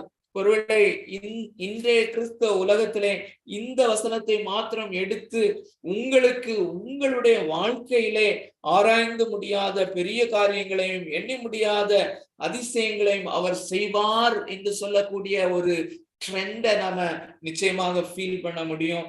அருமையானவர்களே, அந்த ட்ரெண்டுக்கு ஏற்ற மாதிரி உள்ள வசனம் இல்ல. அருமையானவர்களே, நமக்கு தெரியும் அவர் செய்கிறார் என்று போடப்பட்டிருக்கிறது. ஆராய்ந்து முடியாத பெரிய காரியங்களையும் எண்ணி முடியாத அதிசயங்களையும் அவர் செய்து செய்கிறார். இந்த மேல சொல்லப்பட்டிருக்கிற அந்த காரியங்கள். சோ இவ்வளவு வசனங்கள் அந்த 3வது வசனத்துல இருந்து 10வது வசனத்துல வரையிலும் how great is our God, நம்முடைய தேவனாகிய கர்த்தர், அல்லது யாருக்கு முன்பதாக அந்த ரைட் ஸ்டாண்டிங், யாருக்கு முன்பதாக அங்கீகரிக்கப்பட்டவனாக நிற்க நாம் முயற்சி செய்கிறோம், நிற்க வேண்டியது இருக்கிறது என்றால் அவர் அவ்வளவு பெரிய தேவன் என்பதை அவர் காண்பிக்கிறார். அதற்கு பிறகு தொடர்ந்து நாம பார்ப்போமானால் the invisible nature of God 11:12 12 அதிகமாக நான் இங்கே விளக்கி இதுல டுவெல் பண்ணவில்லை. இந்த வார்த்தைகளே செல்ஃப் எக்ஸ்பிளனேட்டரியாக இருப்பதை நீங்கள் பார்க்க முடியும், உணர முடியும். அந்த தேவனாகிய கர்த்தருடைய அந்த குணாதிசயங்களை அதை ஃபீல் பண்ண கர்த்தர் நமக்கு உதவி செய்வாராக. அப்படியே நான் வாசித்துக் கொண்டு போகலாம், ஃபாலோ பண்ணுவோம். இதோ அவர் என் அருகிலே போகிறார், நான் அவரை காணேன். அவர் கடந்து போகிறார், நான் அவரை அறியேன். இதோ அவர் பறித்து கொண்டு போகிறார், அவரை மறிப்பவன் யார்? நீர் என்ன செய்கிறீர் என்று அவரை கேட்பவன் யார்? சோ அவருடைய இன்விசிபிள் நேச்சர் அல்லது கண்களினால் காணக்கூடாத நிலைமையிலே அவர் இருக்கிறார் என்று தொடர்ந்து 13வது வசனத்திலிருந்து 23வது வசனம் வரையிலும் தொடர்ந்து வாசிக்கிறேன். இங்கே the immutability of God அல்லது தேவனாகிய கர்த்தருடைய மாறாத தன்மை. தேவனுடைய பிள்ளைகளே, அநேக வேளையிலே இதே பேசேஜ்ல கூட வரலாம், இதே பேசேஜ் அல்லது இந்த அதிகாரத்துல வரும். நாம அநேக வேளையிலே தேவனை மனிதனை போல எண்ணுகிறோம், மனிதனை போல எண்ணுகிறோம். சங்கீதம் 50வது அதிகாரத்திலையும் 50வது சங்கீதத்திலையும் அது வாசிக்கிறோம். தேவன் தாமே சொல்கிறார், நீ உன்னில் ஒருவனை போல நீ என்னை யோசித்தாய் என்று நினைத்தாய் என்று. அருமையானவர்களே, இம்மியூட்டபிலிட்டி என்று சொல்லும் போது, மாறாதவர் என்று சொல்லும் போது, அவருடைய அந்த தீர்மானத்திலே, அவருடைய அந்த சித்தத்திலே அவர் மாறாமல் செயல்படுகிறவர். அருமையான தேவனுடைய பிள்ளைகளே, அவருடைய அந்த முடிவுகளிலே அல்லது அவர் எடுக்கிற அந்த தீர்மானத்திலே அவர் மாறாதபடி செயல்படுகிறவர். காரியங்கள் எப்படி இருந்தாலும், நான் கடந்த வாரத்துல சொன்னது போல, மனிதர்களிலே காணப்படுகிற அந்த அகோரமான நிலைமையை அல்லது அந்த பரிதாபமான நிலைமைகளை பார்த்து பரிதாபப்பட்டு தன்னுடைய அந்த மாறாத பிரமாணத்தின் அடிப்படையிலான அவருடைய சித்தத்தை அவர் மாற்றுகிறவர் அல்ல. அருமையான தேவனுடைய பிள்ளைகளே, ஆனால் வேதாகமத்திலே அவர் தன்னை மாற்றிக்கொண்டதாக பார்க்கிறோமே என்கிற சிந்தனை எழலாம். அதற்கு உதாரணமாக அவர்கள் சொல்லுகிறது, நினிவே பட்டணத்தை அழிப்பேன் என்று சொல்லவர் மக்கள் அவர்கள் வேண்டிக் கொண்டபடியினாலே, அவர்கள் அழுது புலம்பினபடியினாலே, உபவாசித்தபடியினாலே அவர் அந்த முடிவை மாற்றினாரே என்று. அந்த காரியத்திற்கும் இதற்கும் பெரிய வித்தியாசம் இருக்கிறது. அருமையான தேவனுடைய பிள்ளைகளே, அவர் அவுட்வர்டாக வெளிப்பிரகாரமாக மனுஷன் புரிந்து கொள்ளும்படியான விதத்திலே எழுதப்பட்டிருக்கிற அந்த காரியமே ஒழிய மற்றபடி அவர் தேவன் வானத்தில் இருக்கிறார், அவர் தமது சித்தத்தின்படியெல்லாம் செய்கிறார் என்று நாம் வாசிக்கிறது போல. சங்கீதம் 115:3 தேவன் தமக்கு சித்தமானவைகளையெல்லாம் செய்கிறார் என்று அவருடைய தீர்மானத்தின்படியான அந்த சித்தத்தை, அவருடைய திட்டங்களை, அவர் எடுக்கிற தீர்மானங்களை, அவருடைய சித்தத்தை அவர் ஒருபோதும் மாற்றுகிற தேவன் அல்ல. அவரிலே யாதொரு வேற்றுமையின் நிழலும் இல்லை என்று யாக்கோபிலே நாம் வாசிக்கிறோம். அந்த காரியத்தை அல்லது இம்மியூட்டபிலிட்டி, அவருடைய மாறாத அந்த தன்மையை இந்த 13வது வசனத்திலிருந்து தொடர்ந்து கீழே நாம பார்க்க முடியும். வாசிக்கிறேன், பின்பற்றுங்கள். தேவன் தம்முடைய கோபத்தை திருப்ப மாட்டார். தேவன் தம்முடைய கோபத்தை திருப்ப மாட்டார். ஒருவருக்கொருவர் துணை நிற்கிற அகங்காரிகள் அவருக்கு அடங்க வேண்டும். இப்படி இருக்க அவருக்கு மறுமொழி கொடுக்கவும் அவரோட வழக்காடும் வார்த்தைகளை தெரிந்து கொள்ளவும் நான் எம்மாத்திரம், நான் நீதிமானா இருந்தாலும் அவரோட வழக்காடாமல் என் நியாயாதிபதியினிடத்தில் இரக்கத்துக்கு கெஞ்சுவேன். அருமையானுள்ள இந்த வசனத்திலே இங்கே யோபு நான் நீதிமானா இருந்தாலும் என்று சொல்வது பொதுவாக மனிதர்களுடைய அசஸ்மெண்ட்ல, மனிதர்கள் இவன் நல்லவன் என்று சொல்வது போல, இவன் நல்லவன், நோன் சென்ஸ் என்று சொல்லலாம். எனக்கு தெரிந்து நான் யாரையும் கொலை செய்யவில்லை, விபச்சாரம் செய்யவில்லை, பெரியதாக நான் என்னை குறித்து நினைத்தவுடனே என் மனதிலே வரும்படியான இவ்வளவு இழிவான காரியங்கள், நோன் சென்ஸ், அதைத்தான் சொல்லுகிறான். அருமையான தேவனுடைய பிள்ளைகளே, 2 விதமான பாவங்கள் இருக்கிறது. ஒன்று, நாம் செய்ததை நாம் ஐடென்டிஃபை பண்ணுகிற விதத்திலே இருக்கிற காரியங்கள். ஆனால் அன்னோன் சின்ஸ் இருக்கிறது. நாம் கண்டுகொள்ள இயலாத காரியங்கள், தேவன் நம்மிலே காண்கிற பாவங்கள் ஏராளமாக இருக்கிறது. Unknown since. அருமையானவர்களே, நாம் பாவத்தினால் நிறைந்தவர்களாக இருக்கிறோம். ஆகையினாலே இங்கே யோபு தன்னை நீதிமான் போல சொல்லுகிற காரியம் அந்த நோன் சின்ஸ் அல்லது பெரியதாக டக்குன்னு ஐடென்டிஃபை பண்ற மாதிரிப்பட்ட அப்படிப்பட்ட காரியங்களின் நிலை இல்லை என்று சொல்கிறார். அப்படி இருந்தாலும், நான் நீதிமானா இருந்தாலும் அவரோட வழக்காட முடியாது. ஆனா மாறாக நான் என்ன செய்வேன், என் நியாயாதிபதியினிடத்தில் இரக்கத்துக்கு கெஞ்சுவேன். தொடர்ந்து வாசிக்கிறேன். நான் கெஞ்ச அவர் எனக்கு உத்தரவு அருளினாலும் அவர் என் விண்ணப்பத்துக்கு செவி கொடுத்தார் என்று நம்பேன். அவர் எனக்கு உத்தரவு அருளினாலும் அவர் என் விண்ணப்பத்துக்கு செவி கொடுத்தார் என்று நான் நம்பேன். ஏனென்றால் அடுத்த வசனம் ஃபார் என்று ஆங்கிலத்திலே போடப்பட்டிருக்கும், ஒரு சில வெர்ஷன்ஸ்ல இதுலையும் போட்டிருக்கு.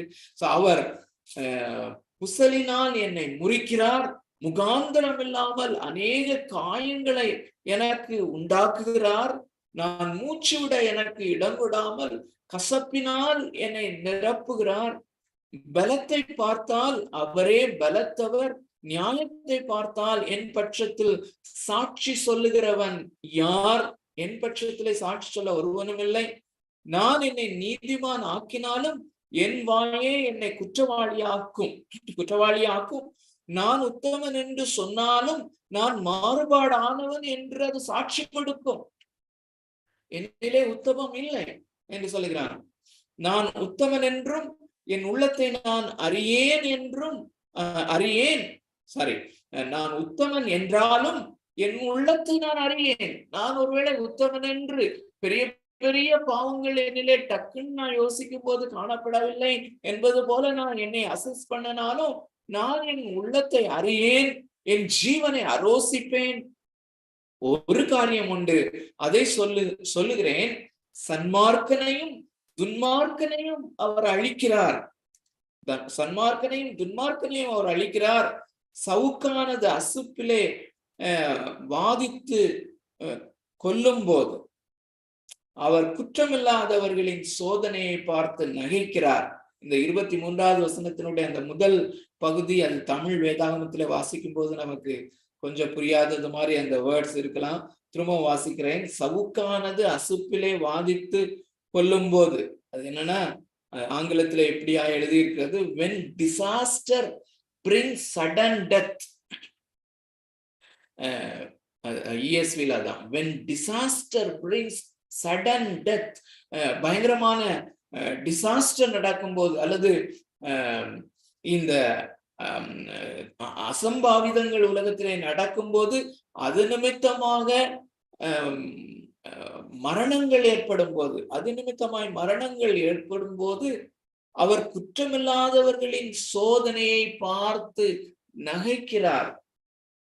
அருமையான தேவனுடைய பிள்ளைகளே, இந்த வார்த்தைகள் ஒருவேளை தேவனை குறித்து சொல்லும் போது இப்படிப்பட்ட வார்த்தைகள் சொல்வது மிகவும் மோசமானது என்பது போல நமக்கு நேச்சுரலா தோணலாம்.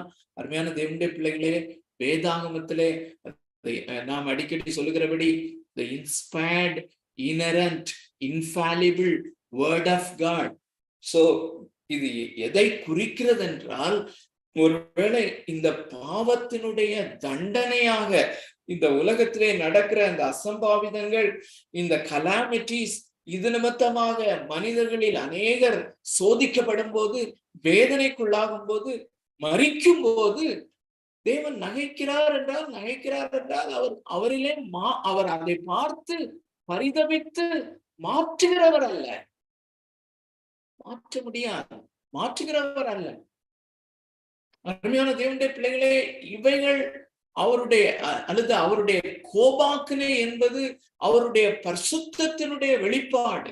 அவர் பரிசுத்தராய் இருக்கிறது எல்லையற்ற முடிவில்லாத பரிபூரணமான பரிசுத்தம். அவருடைய பரிசுத்தம் என்றால் முடிவில்லாத பரிபூரணமாக அவருடைய கோபாக்கினையும் வெளிப்பட வேண்டும், வெளிப்பட வேண்டும். அப்படி வெளிப்படும் போது அவர்கள் அந்த மனிதர்களுடைய அந்த பரிதாபம் நிலையை பார்த்து உடனுக்குடன் இப்படி மாற்றி அப்படி செய்கிறவர் அல்ல. The immutability of God, அவருடைய மாறாத தன்மையே இந்த பேசேஜஸ் நமக்கு காண்பிக்கிறது. இப்படியே அவன் சொல்லிக்கொண்டு கடைசியில 33வது வசனத்துக்கு வரலாம். 32-33 வாசிக்கிறேன். நான் அவருக்கு பிரதியுத்தரம் சொல்லுகிறதற்கும் நாங்கள் கூடி நியாயத்திற்கு வருகிறதற்கும் அவர் என்னை போல மனுஷன் அல்லவே. What an amazing statement. அவர் என்னை போல மனுஷன் அல்லவே. நான் அவருக்கு பிரதியுத்தரம் சொல்லுகிறதற்கும் நாங்கள் கூடி நியாயத்திற்கு வருகிறதற்கும். இந்த தேவனிடத்திலே வந்து நியாயம் என்று எப்படி கேட்க முடியும்? அப்படி கேட்பதற்கு அவர் என்னை போல மனுஷன் அல்லவே.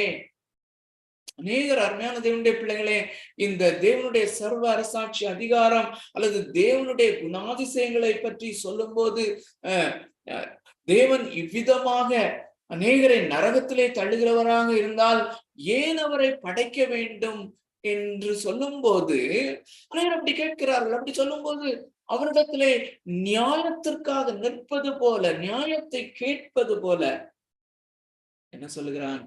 அவர் என்னை போல மனுஷன் அல்லவே. 33வது வசனம், எங்கள் இருவர் மேலும், யோபுவினுடைய இந்த ஏக்கத்தை கவனியுங்கள். எங்கள் இருவர் மேலும் தன் கையை வைக்கத்தக்க மத்தியஸ்தன் எங்களுக்குள் இல்லையே. என்ன சொல்லுகிறான்? தேவன் இப்படிப்பட்டவராக இருக்கிறார். இப்படிப்பட்ட தேவனுக்கு உண்பதாக நான் நிற்க முடியாது. ஏதோ ஒரு மத்தியஸ்தர் இருந்தால் எத்தனை நலமாக இருக்கும்.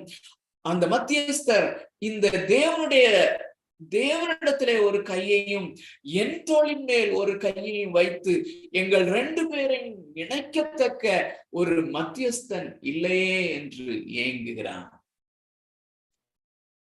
What an amazing statement. What an amazing truth. அருமையானவர்களே, இந்த மத்தியஸ்தர் யார் என்பதை நாம் அறிந்திருக்கிறோம். தெளிவாக நாம் தியானித்துக் கொண்டிருக்கிற அந்த ரோமர் 3:21 முதல் 26 வரை அந்த மத்தியஸ்தர் தான் நமக்கு வெளிப்படுத்தப்பட்டிருக்கிறார் என்பதை நாம் அறிந்திருக்கிறோம். இந்த மத்தியஸ்தர் மூலமாக நாம் அந்த நீதிமான்கள் ஆக்கப்பட்டவர்களாக இந்த யோபு சொல்லுகிற இந்த தேவனுக்கு உண்பதாக நாம் நிற்க முடியும் என்பதை நாம் அறிந்திருக்கிறோம். அருமையான தேவனுடைய பிள்ளைகளே, அப்படியே நான் இன்னொரு பேசேஜை உங்களுக்கு உண்பதாக வைக்க விரும்புகிறேன். புதிய ஏற்பாட்டிலே மத்தேயு எழுதின சுவிசேஷம் 22வது அதிகாரத்திலே, மத்தேயு 22வது அதிகாரத்திலே இயேசு கிறிஸ்து சொல்லுகிற அந்த ஒரு நாம் எல்லாம் நன்றாக அறிந்திருக்கிற அந்த உவமை, ராஜாவினுடைய அந்த கல்யாண விருந்து, அந்த உவமையின் மூலமாகவும் இந்த நீதிமான் ஆக்கப்படுதல் என்கிற அந்த ப்ராசஸ், அந்த காரியத்தை நாம் அறிந்து கொள்ள முடியும். தேவன் தாமே அருளுகிற அந்த நீதி. சோ இந்த மத்தியஸ்தர் இல்லையே என்று அவன் ஏங்கிற அந்த யோபினுடைய ஏக்கம், அந்த மத்தியஸ்தரும் நமக்கு உண்டு, நீதி இலவசமாக வழங்கப்படுகிறது என்கிற காரியத்தை நம்ம பார்க்க முடியும். சோ 22வது அதிகாரம், மத்தேயு எழுதின சுவிசேஷம் 22வது அதிகாரம் 1 முதல் 14 வரை உள்ள வசனங்களிலே இது அடங்கி இருக்கிறது. கொஞ்சம் பெரிய பேசேஜஸ் தான் இன்றைக்கு நான் தொடர்ந்து படித்துக் கொண்டிருக்கிறோம். ஆனாலும் அந்த வசனங்களை நான் வாசிக்கும் போது பரிசுத்த ஆவியானவர் தாமே அந்த வசனங்களினாலே நம்முடைய இருதயங்களிலே பேசுவாராக. வசனங்கள் தான் வல்லமை, வசனங்கள் தான் நமக்கு ஜீவனை கொடுக்க முடியும். வார்த்தை தான், தேவனுடைய வார்த்தையில் தான் ஜீவன் இருக்கிறது. நான் அதற்காக கொடுக்கிற எக்ஸ்பிளனேஷன்ல ஒன்றுமில்லை என்பதை நாம் அறிந்திருக்கிறோம். சோ மத்தேயு 22வது அதிகாரம் 1 தொடங்கி நான் வாசிக்கிறேன். இயேசு மறுபடியும் அவர்களோட உவமைகளாய் பேசி சொன்னது என்னவென்றால், பரலோக ராஜ்யம் தன் குமாரனுக்கு கல்யாணம் செய்த ஒரு ராஜாவுக்கு ஒப்பாயிருக்கிறது. சோ பரலோக ராஜ்யத்தை குறித்த ஒரு உவமையை இயேசு சொல்லுகிறார். பரலோக ராஜ்யத்தை குறித்து இயேசு சொல்லியிருக்கிற அநேக அந்த பேரபிள்ஸ் நாம் அறிந்திருக்கிறோம். அதுல ஒரு உவமை, இந்த ஒரு உவமை. சோ பரலோக ராஜ்யத்தினுடைய ஒரு தன்மை, பரலோக ராஜ்யத்தை குறித்த சத்தியத்தை விளக்குகிற ஒரு காரியம். சோ பரலோக ராஜ்யம் எப்படி இருக்கிறது? தன் குமாரனுக்கு கல்யாணம் செய்த ஒரு ராஜாவுக்கு ஒப்பா இருக்கிறது. இந்த ராஜா பிதாவாகிய தேவன், குமாரன் இயேசு கிறிஸ்து, அவருடைய கல்யாண விருந்து அவர் என்பதை நாம் அறிந்திருக்கிறோம். சோ 3வது வசனம், அழைக்கப்பட்டவர்களை கல்யாணத்திற்கு வர சொல்லும்படி அவன் தன் ஊழியக்காரரை அனுப்பினான், அவர்களோ வர மனதில்லாதிருந்தார்கள். சோ இங்கே ஒரு கூட்டத்திற்கு இந்த ராஜா, அருமையான தேவனுடைய பிள்ளைகளே, ஒரு பெரிய தேசத்தினுடைய ஒரு ராஜா கொடுக்கிற ஒரு இன்விடேஷன், ராஜா செய்கிற விருந்து, ராஜாவினுடைய குமாரனுக்கான விருந்து, இதற்கான அழைப்பு அந்த ராஜ்யத்தினுடைய பிரஜைகளுக்கு வழங்கப்படுகிற, அந்த ராஜ்யத்தினுடைய மக்களுக்கு வழங்கப்படுகிறது. சோ தேவனாகிய கர்த்தர், பிதாவாகிய தேவன், அவர் அவர் அவர் அருளுகிற ஒரு இன்விடேஷன் என்று நம்ம கம்பேர் பண்ணி நம்ம பார்த்து கொண்டே வருவோம். சோ அந்த யூத கலாச்சாரத்தின்படி முதலாவது ஒரு அழைப்பு கொடுக்கப்படும். அங்கே அந்த கல்யாண விருந்துக்காக கல்யாணம் நிச்சயிக்கப்பட்ட உடனேயே ஒரு அப்ராக்சிமேட்டா, என்னுடைய மகனுக்கு கல்யாணம் நிச்சயிக்கப்பட்டிருக்கிறது, ஸோ இந்த சீசன்ல, இந்த மாதத்துல, இந்த சீசன்ல அந்த கல்யாணம் இருக்கும், நிச்சயமாக நீங்க வாங்க அப்படின்னு சொல்லி ஒரு பொதுவான இன்விடேஷன் கொடுக்கப்படும். அதற்கு பிறகு அந்த விருந்துகள் எல்லாத்தையும் ஆயத்தம் பண்ணின பின்பு ஒரு அழைப்பு கொடுக்கப்படும். ஸோ அந்த ட்ரெடிஷன், அந்த பாரம்பரியம் தான் இங்கே பின்பற்றப்படுகிறத நம்ம பார்க்கிறோம். திரும்பியும் வாசிக்கிறேன் 3வது வசனம். அழைக்கப்பட்டவர்களை கல்யாணத்திற்கு வர சொல்லும்படி அவன் தன் ஊழியக்காரரை அனுப்பினான், அவர்களோ வர மனதில்லாதிருந்தார்கள். They were not willing to. அல்லது அருமையான தேவனுடைய பிள்ளைகளே, பிதாவாகிய தேவன் தாமே ஒரு கல்யாண விருந்தை உண்டாக்குகிறார். பரலோக ராஜ்யத்தினுடைய ப்ரொவிஷன், என்னுடைய ராஜ்யத்துல வாருங்கள், என்னுடைய ராஜ்யத்தினுடைய மகிழ்ச்சியிலே நீங்கள் பிரவேசியுங்கள்.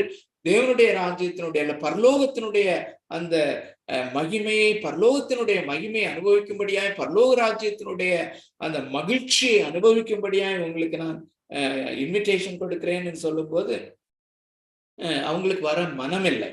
இது ஒரு குரூப். அடுத்த குரூப்பை நம்ம 4வது வசனத்துல வாசிக்கிறோம். அப்பொழுது அவன் வேறு ஊழியக்காரரை அழைத்து, நீங்கள் போய், இதோ என் விருந்தை ஆயத்தம் பண்ணினேன், என் எருதுகளும் கொழுத்த ஜந்துக்களும் அடிக்கப்பட்டது. சோ ஒரு மிகப்பெரிய ராஜா, தேசத்தினுடைய ராஜா ஒரு விருந்தை ஆயத்தம் பண்ணுவானால் எத்தனை கொழுத்த ஜந்துக்கள் அடிக்கப்படும் அந்த நாட்களினுடைய பாரம்பரியத்தின்படி. சோ இந்த ஒரு விருந்து, இந்த ஒரு மகிழ்ச்சியான அனுபவம், இது ஒரு மிகப்பெரிய கிராண்டான ஒரு ஃபங்க்ஷன் என்பதை இது காண்பிக்கிறது தான். என் எருதுகளும் கொழுத்த ஜந்துக்களும் அடிக்கப்பட்டது, எல்லாம் ஆயத்தமாயிருக்கிறது, கல்யாணத்திற்கு வாருங்கள் என்று அழைக்கப்பட்டவர்களுக்கு சொல்லுங்கள் என்று அனுப்பினான். சோ இந்த 2வது முறை அனுப்பப்பட்ட இந்த ஊழியக்காரர்களுக்கும் அவர்கள் என்ன செய்கிறார்கள்? 5வது வசனத்திலே, அழைக்கப்பட்டவர்களோ அதை அசட்டை பண்ணினார்கள். முதலாவது அவங்க வர்றதுக்கு மனமில்லாம இருந்தாங்க. எங்களுக்கு இதை காட்டிலும் வேற ப்ரையாரிட்டி இருக்கு, வேற நிறைய காரியங்கள் இருக்குது, அதை நம்ம செய்யலாமேன்னு சொல்லி இவங்க என்ன சொல்றாங்க? இவங்களுமே அசட்டை பண்ணுகிறார்கள். ஒருவன் தன் வயலுக்கும் ஒருவன் தன் வியாபாரத்துக்கும் போய்விட்டார்கள். 3வது ஒரு அழைப்பு கொடுக்கப்படுகிறது. அல்லது 3வது ஒரு கேட்டகரி ஆஃப் பீப்புள், அவர்கள் என்ன சொல்லுகிறார்கள்? மற்றவர்கள் அவன் ஊழியக்காரரை பிடித்து அவமானப்படுத்தி கொலை செய்தார்கள். சோ அவங்க அந்த இன்வைட் பண்ண வந்த அந்த ஊழியக்காரர்களையே, அந்த ராஜாவினுடைய வேலைக்காரர்களையே அவமானப்படுத்தி கொலையும் செய்திருக்கிறார்கள். அப்படிப்பட்டவர்கள் அருமையானவர்களே, இந்த 3 கேட்டகரியும், இந்த மூன்று விதமான அழைப்புகள், 3 விதமான ரெஸ்பான்சஸ், இது இஸ்ரவேல் ஜனங்களை குறிக்கிறது. அல்லது ராஜ்யத்தின் புத்திரர்கள் என்று அழைக்கப்படுகிற இஸ்ரவேல் ஜனங்களுக்கு கொடுக்கப்படுகிற அந்த அழைப்பு என்று நாம் எடுத்துக்கொள்ளலாம். அதுதான் அது மீன் பண்ணுது. அதுதான் இயேசு சொல்லுகிறார். 7வது வசனம், ராஜா அதை கேள்விப்பட்டு கோபம் அடைந்து தன் சேனைகளை அனுப்பி அந்த கொலைபாதகரை அழித்து அவர்கள் பட்டணத்தையும் சுட்டெரித்தான். சோ இந்த ராஜாவினுடைய வீட்டு கல்யாணத்துக்கு வராதபடினாலே அவர்கள் முழுமையாக அந்த கிராமங்கள், அந்த தேசத்தினுடைய மக்கள் எல்லாரும் அவங்களுடைய காரியங்கள் எல்லாமே சுட்டரிக்கப்படுகிறத நம்ம பார்க்கிறோம். 8வது வசனம், அப்பொழுது அவன் தன் ஊழியக்காரரை நோக்கி, கல்யாண விருந்து ஆயத்தமாய் இருக்கிறது, அழைக்கப்பட்டவர்களோ அதற்கு அபாத்திரமாய் போனார்கள். சோ இஸ்ரவேலர்கள் அழைக்கப்பட்டவர்கள் அல்லது முதலாவதாக அந்த அழைப்பை பெற்றவர்கள், அவர்கள் அபாத்திரராக போனார்கள். சோ இப்போ அந்த இன்விடேஷன், அந்த அழைப்பானது, அல்லது தேவன் தம்முடைய ராஜ்யத்தின் அழைப்பை, தேவன் தம்முடைய ராஜ்யத்தினுடைய மகிழ்ச்சியான அனுபவத்தை, அந்த நித்திய வாழ்க்கையினுடைய அனுபவத்தை எல்லாருக்கும் அவர் அந்த ராஜ்யத்தின் புத்திரரை கடந்து எல்லா ஜாதிகள், பாஷைக்காரர்கள் என்று எல்லாருக்கும் அதை எக்ஸ்டெண்ட் பண்ணி கொடுக்கிறதா தான் நம்ம 9வது வசனத்துல வாசிக்கிறோம். ஆகையால் நீங்கள் வழி சந்திகளிலே போய் காணப்படுகிற யாவரையும் கல்யாணத்திற்கு அழைத்து கொண்டு வாருங்கள் என்றான். அந்த ஊழியக்காரர் புறப்பட்டு வழிகளிலே போய் தாங்கள் கண்ட நல்லார் பொல்லார் யாவரையும் கூட்டிக் கொண்டு வந்தார்கள். தாங்கள் கண்ட நல்லார் பொல்லார் யாவரையும் கூட்டிக் கொண்டு வந்தார்கள். தாங்கள் கண்ட நல்லார் பொல்லார் யாவரையும் கூட்டிக் கொண்டு வந்தார்கள். கல்யாண சாலை விருந்தாளிகளால் நிறைந்தது. இதெல்லாம் செல்ஃப் எக்ஸ்பிளனேட்டரி தான். நல்லார் பொல்லார் எல்லாரையும், பொல்லாதவர்களாலே அல்லது இந்த கல்யாண விருந்திற்கு ஏற்றவர்களாக இல்லாதபடி, this is a Royal festival, Royal feast. இது ராஜரீகமான ஒரு விருந்து, ராஜரீகமான ஒரு கல்யாணம், ராஜரீகமான முறையிலே நடத்தப்படுகிறது. இதற்கு கொஞ்சமேனும் தகுதி இல்லாதவர்களாயிருக்கிற அல்லது கொஞ்சமேனும் ஒத்து போகாதவர்களாயிருக்கிற, அல்லது இன்னொரு பேரபிள்ல நம்ம பார்க்கிறபடி வழியருகே இருக்கிற பிச்சை எடுக்கிறவர்களை போன்று இருக்கிறவர்களும் பொல்லாதவர்களாக அல்லது இழிந்த நிலைமையிலே இருக்கிறவர்களாக இந்த ராஜாவினுடைய வீட்டிலே கால் மிதித்து வருவதற்கு தகுதி இல்லாதவர்களாயிருக்கிற அப்படிப்பட்ட மக்களாலே அந்த விருந்து சாலை நிறைந்திருக்கிறது. பிள்ளைகளே, இந்த விருந்து சாலைக்குள்ளே எந்த விதத்திலும் வர நாம் தகுதியற்றவர்களாக இருக்கிறோம். அருமையான தேவனுடைய பிள்ளைகளே, கொஞ்சம் யோசித்து பார்த்தா, அருமையானே, கடந்த வாரம் எங்களுடைய கிளாஸ்ல நாங்க நடத்துகிற அந்த கிளாஸ்ல இந்த காரியம் வந்தது. ரொம்ப ஒரு சகோதரி ரொம்ப ஒரு எக்ஸைட்மெண்டோட, ரொம்ப அலார்மிங்கான ஒரு குரலோடு கூட அவங்க கேட்டது. இந்த காரியங்களை சத்தியங்களை கேட்கும் போது, அந்த நியாயப்பிரமாணத்தினுடைய காரியங்களை பார்க்கும்போது, அப்போ கிட்டத்தட்ட 4000 ஆண்டுகளாக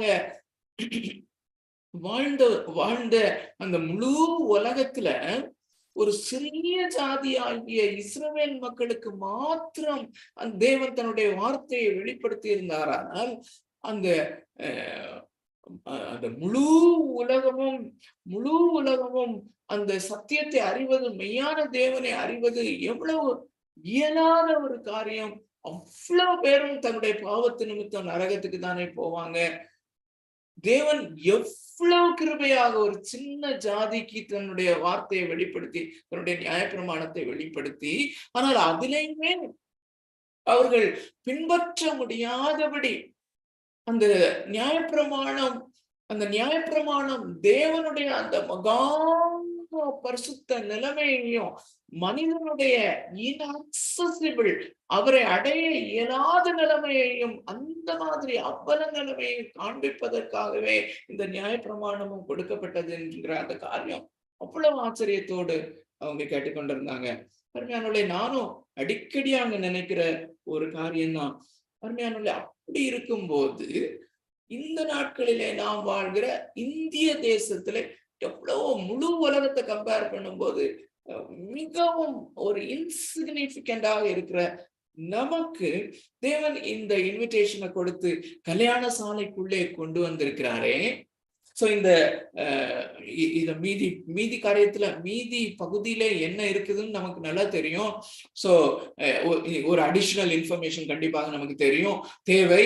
அருமையானவர்களே, இப்படிப்பட்ட இந்த கல்யாண விருந்துக்கு இப்படிப்பட்ட மக்கள் அழைக்கப்பட்டிருக்கிறபடியினாலே, அப்படிப்பட்ட மக்கள் உள்ளே நுழைவதற்கு முன்பதாக இந்த கல்யாண விருந்துக்கென்று அழைத்த கல்யாண விருந்தை நடத்துகிற அந்த ராஜா தாமே வருகிறவர்களுக்கு கல்யாண ஒரு ஒரு கார்மெண்ட், கல்யாணத்துக்கான இந்த கல்யாண விருந்திலே பங்கு பெறுவதற்கு தகுதியாயிருக்கும்படியான ஒரு வஸ்திரத்தை அவர் கொடுத்து உள்ளே கொண்டு வருகிறார் என்கிற அந்த அரேஞ்ச்மெண்ட்டை நாம் அறிந்திருக்கிறோம். ஆனா இங்க நடக்கிற காரியத்தை நம்ம பார்க்கிறோம். 11வது வசனம், விருந்தாளிகளை பார்க்கும்படி ராஜா உள்ளே பிரவேசித்த போது கல்யாண வஸ்திரம் தரித்திராத ஒரு மனுஷனை அங்கே கண்டு, சிநேகிதனே, நல்ல கவனிங்க, அந்த வார்த்தைகள் மிகவும் ஆச்சரியமானவை.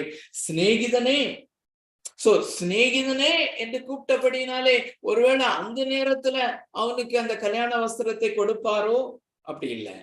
சிநேகிதனே, நீ கல்யாண வஸ்திரம் இல்லாதவனாய் இங்கே எப்படி வந்தாய் என்று கேட்டான்.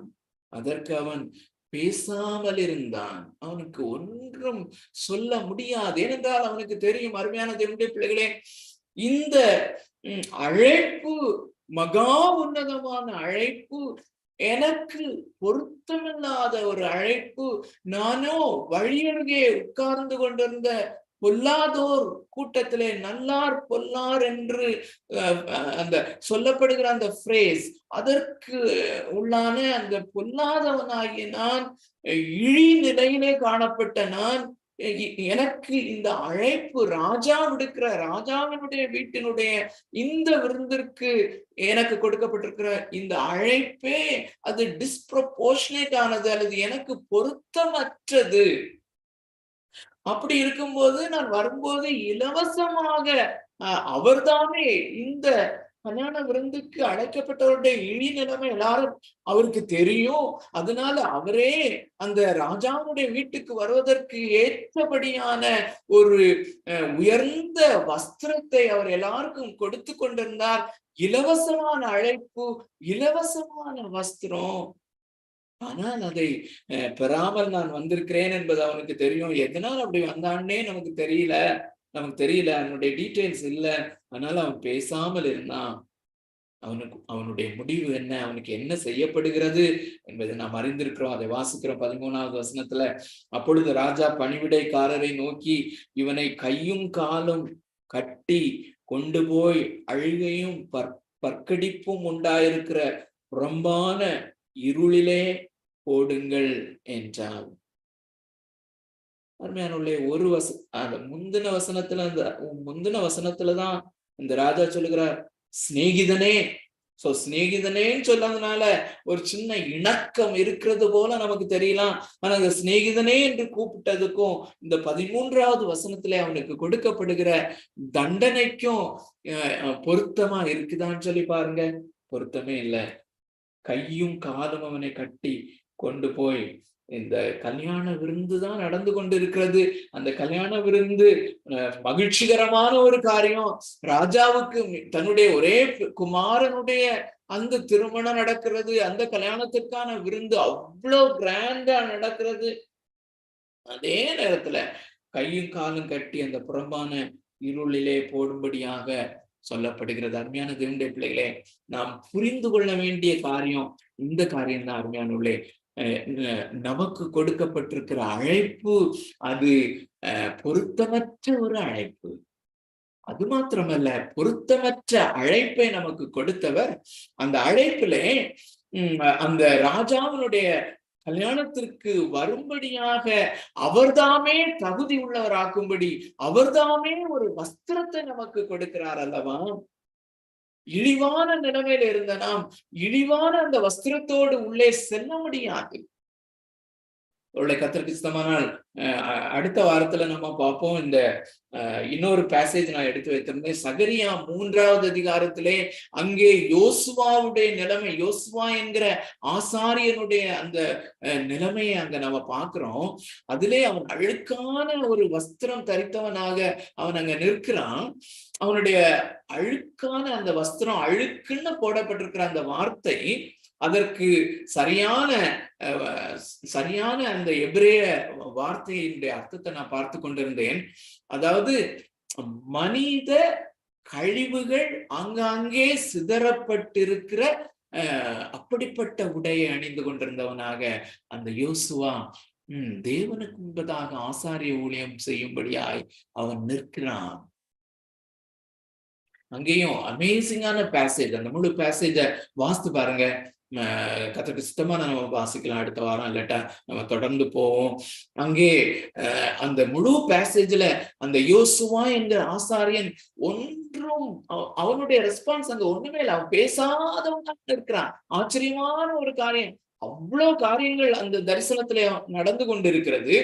நடக்கும்போது அந்த யோசுவா ஒன்றும் பேசாமல் இருக்கிறான். அவனுடைய வஸ்திரத்தினுடைய அழுக்கின் தன்மை எப்படின்னா, மனித கழிவுகளினாலே சிதறப்பட்டு அவைகளினாலே நிறைந்திருக்கிற நாற்றமெடுத்த ஒரு ஆடை உடுத்தினவனாக அங்கே தேவன் சொல்லுகிறார். அல்லது அந்த அவருடைய ஊழியக்காரர்களுக்கு கட்டளை இடுகிறார், அந்த தூதர்களுக்கு கட்டளை இடுகிறார்.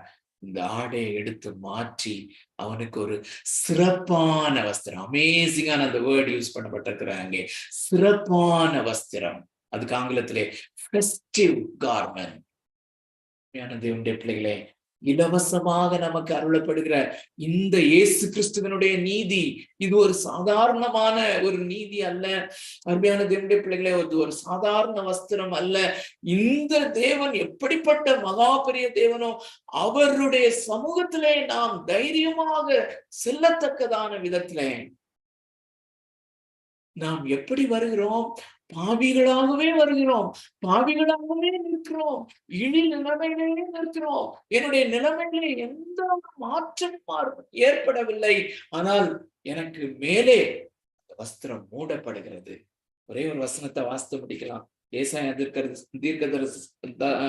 தீர்க்கதரிசியின் புஸ்தகம் 61வது அதிகாரம் 10வது வசனம். இந்த பிரின்சிபிளை நம்ம பெற்றுக்கொள்ள முடியும். இந்த நீதிமான் ஆக்கப்படுதல் அல்லது நீதிமானாக பிரகடனப்படுத்தப்படுதல் என்றால் என்ன? இந்த மகா தேவனுடைய சமூகத்திலே சரியானவனாக நிற்கும்படியாக தகுதியுள்ளவராக்கும்படி அவரே தன்னுடைய நீதியை அருளுகிறார். தேவ நீதி இலவசமாய் வழங்கப்படுகிறது. What an amazing privilege it is.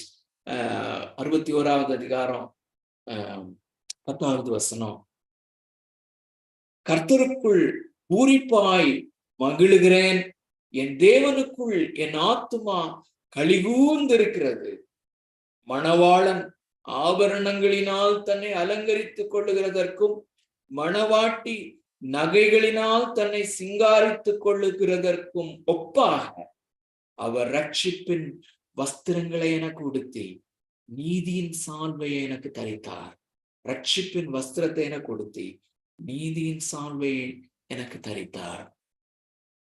அருமையான தேவனுடைய பிள்ளைகளே, அழுக்கு என்கிற காரியம் அந்த சகரியாவிலே எழுதப்பட்டிருக்கிற அந்த வார்த்தையினுடைய அர்த்தம் தான் நானும் நீங்களும் காணப்படுகிற அல்லது காணப்பட்ட நிலைமை. அருமையான தேவனுடைய பிள்ளைகளே, ஒருவனும் அருமையானவர்களே, நான் செய்த நமக்கு நன்றாக தெரியும்.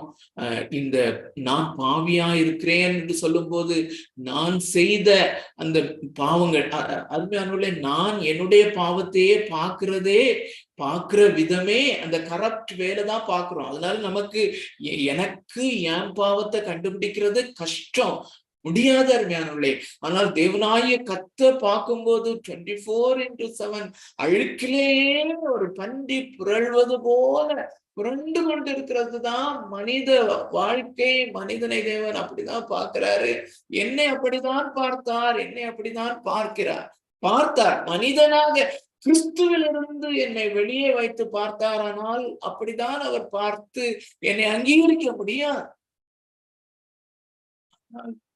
கிறிஸ்துவுக்கு உள்ளே என்னை வைத்து கிறிஸ்துவனுடைய நீதி. இந்த நாளிலே அருமையான தேவனுடைய பிள்ளைகளே, இந்த நாள்ல நம்ம பைபிள் ஸ்டடி பண்ணும்போது நீங்களும் நானும், நீங்கள் உட்கார்ந்து இருக்கிற இடத்தை, நீங்கள் உட்கார்ந்து இருக்கிற நிலையை, உங்கள் மனதிலே ஓடிக்கொண்டிருக்கிற காரியங்களை, என் மனதிலே ஓடிக்கொண்டிருக்கிற காரியங்களை நன்றாக அறிந்திருக்கிற அந்த தேவனாகிய கர்த்தர், அவர் நம்மை எடுத்து அந்த கிறிஸ்துவுக்கு உள்ளே வைத்ததுனால ஒருவேளை நாம நினைக்கலாம், இப்படிப்பட்ட பாவங்களை நான் இந்த நாளிலேயும் காலையில செஞ்சிருக்கிறேன், இப்போ செஞ்சிருக்கிறேன் அப்படின்னு சொல்லி நினைக்கும் போது, ஒருவேளை ஆண்டவர் என் மேல கோபமா இருப்பாரோ, ஒருவேளை என் மேல ஆண்டவர் டிஸ்பிளஷர்ல இருப்பாரோ, நான் இதெல்லாம் செஞ்சிருக்கிறேனே என்று நினைக்கிறேன். அருமையானவர்களே, அந்த நல்ல கவனிங்க, the immutability of God ஒரு தன்மையை நம்ம பார்த்தோம்ல, அவருடைய அந்த மாறாத தன்மை என்கிற தன்மையை நம்ம பார்த்தோம்ல, அதனுடைய அடிப்படையிலே நாம் அவரை புரிந்து கொள்வோமே. ஆனால் அருமையான தேவனுடைய பிள்ளைகளே, நாம் ரட்சிக்கப்பட்ட போது, மறுபடியும் பிறந்த போது, என்னையும் உங்களையும் எடுத்து தன்னுடைய குமாரனாகிய கிறிஸ்துவுக்குள் வைத்தார் இல்லையா? வைக்கும் போது என்னையும் உங்களையும் பார்க்கும்போது கிறிஸ்துவையே அவர் பார்க்கிறார், கிறிஸ்துவின் நீதியையே பார்க்கிறார். பார்த்து அவர் நம்மிலே மகிழ்ச்சியா இருக்கிறார் என்றால் அந்த இம்யூட்டபிலிட்டி, அது மாற்ற முடியாது. That can never change. நம்மை பாவம் செய்யாதவர்களாகவே அவர் பார்க்கிறார். ஸ்டாண்டிங்ல we are perfectly right. இந்த சத்தியத்தை இன்னும் நிறைய பேசணும்னு தான் தோணுது. பட் அருமையான தேவனுடைய பிள்ளைகளே, அமேசிங்கான ஒரு truth. If God is immutable, என்னை அவர் நான் ரட்சிக்கப்பட்ட போது, என்னை அவர் ரட்சித்த போது, என்னை அவர் மறுபடியும் பிறக்க செய்த போது, அந்த கிறிஸ்துவுக்குள்ளே என்னை வைத்தாரே, அந்த நிலைமை என்னிலையும் மாறாததாக இருக்கிறது.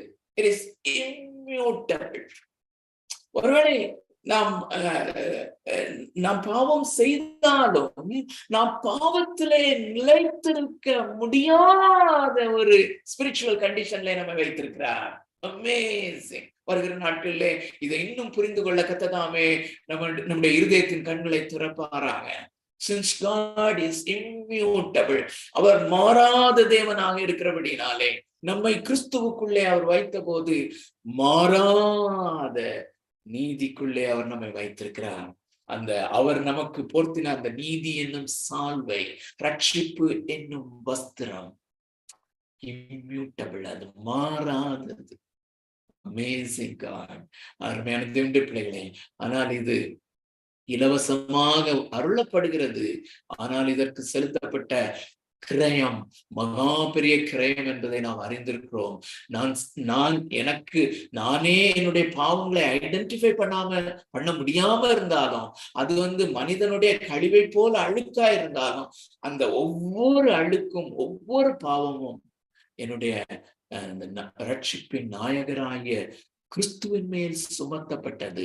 அந்த அழுக்குகள் அவருடைய அழுக்காக எனக்காக பாவமானார் என்று சொல்லும் போது, அந்த மலஜலமான அந்த அழுக்கான வஸ்திரம் அவர் மேல் சாட்டப்பட்டது, எனக்காக பாவமானார். கர்த்ததாமே நம்முடைய இருதயத்தின் கண்களை திறந்தவர்களாக, இந்த விலைக்கிரயத்தினுடைய மேன்மையை அறிந்தவர்களாக, கிறிஸ்துவை இந்த நாளிலும் தொடர்ந்தும் செரிஷ் பண்ண, என்ஜாய் பண்ண, அன்பு செலுத்த அவர் தாமே நமக்கு உதவி செய்வாராங்க. கர்த்ததாமே இந்த வசனங்களை நமக்கு ஆசீர்வதித்து தருவாராங்க. ஓட்டு தம்பி ஜாஷா.